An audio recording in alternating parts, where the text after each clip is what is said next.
مختصرا خبره کوم محترمو چې د کوم یو سیز نسبت د قران کریم سره او د جناب محمد رسول الله صلی الله علیه وسلم سره شوی وي د هغه به موږ قدر او احترام او عزت وکړو. عام طور کوم او تاسو وګورو یو عامه کپړه راواخلو هغه باندې موږ پوزم صفاکو په هغه باندې موږ لاسم صفاکو په هغه باندې موږ مخ موچو او هغه کپړه چې زړه شي موږ بیا په ډیران او په یو ګنده ځای کې چې کم دی غورځو لړې کو. خو لیکن د دغه عامه کپړې نسبت او تعلق چې کله د قران کریم سره راشي د هغه بیا موږ قدر او احترام کوو. حالان کې دا مغه عامه کپړه ده خو د دې نسبت د یو قران کریم سره شوی دی چې دغه قران کریم دا کلام الله دی، د الله کلام او خبرې دي.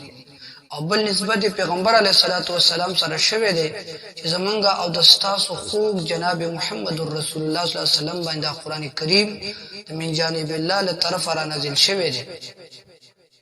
نو دې د وجنه د کوم انسان په زړه کې چې قران کریم د قران عالمي د هغه به قدر او احترام او عزت خیال به ساتو.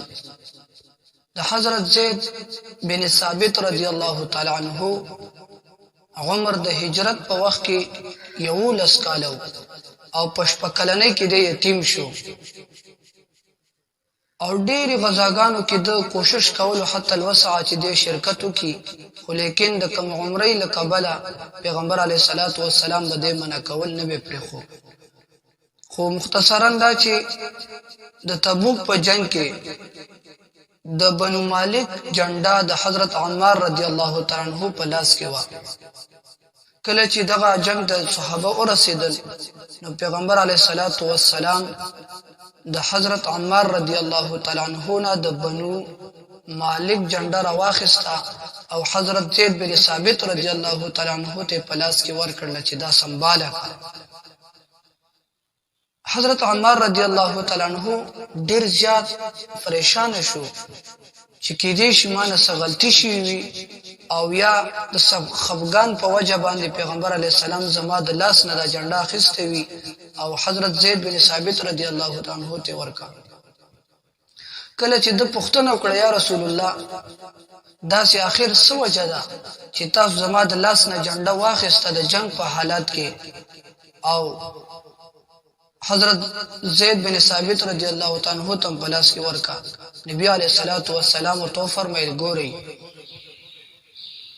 نبی علیہ الصلوۃ والسلام ورته فرمایل چې زید لتان زیات قران کریم زده کړی دی، هغه لتان زیات قران کریم تلاوت کوي، د دې د وجه نه هغه ما مقدم او غندلو پتا باندې.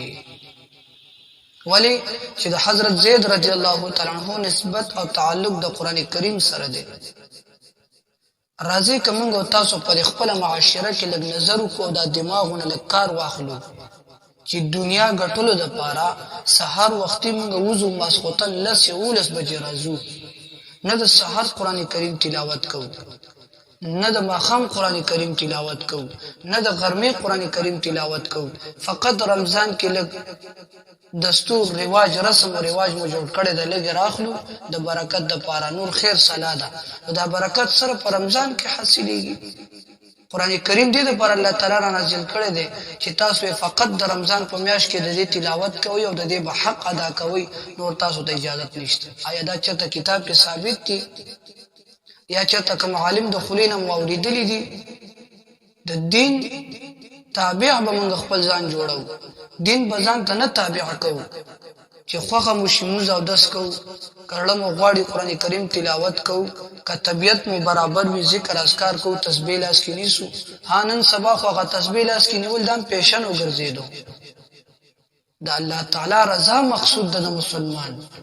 ګور نبی علیہ الصلوۃ والسلام زید رضی الله تعالی عنہ ولی مقدم کو د قران کریم سره نسبت او تعلق زیاتو. زمونږ او د تاسو قران سره څه تعلق دی؟